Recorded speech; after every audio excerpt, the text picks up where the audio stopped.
Laguna, Taguig!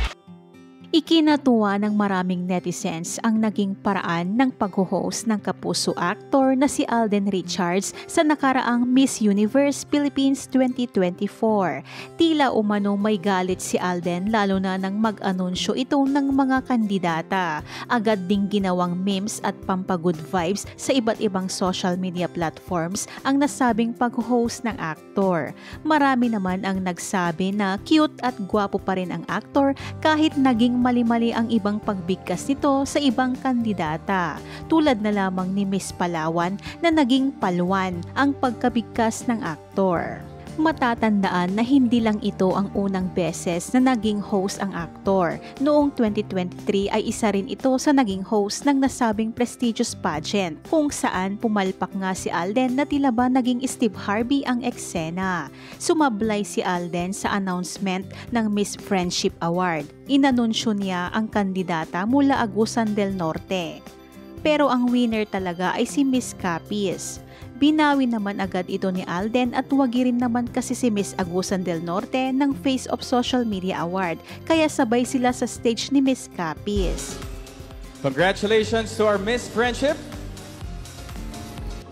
Miss Friendship is Miss Capiz Shane Glenn May Makiran, but Miss Janari Sarsoso is our Face of Social Media.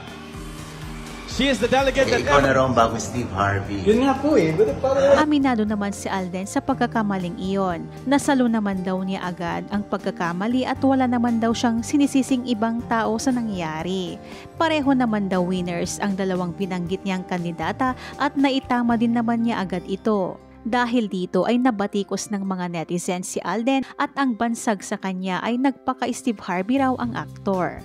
Sa kabilang banda, natuwa naman at piniro ni It's Showtime host Vice Ganda si Alden sa pagsigaw na pag-host nito sa kanilang segment ng Specially For You.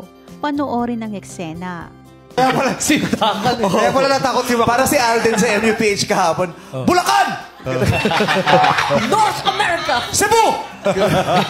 Galit si Alden kahapon, di ba? Quezon Province!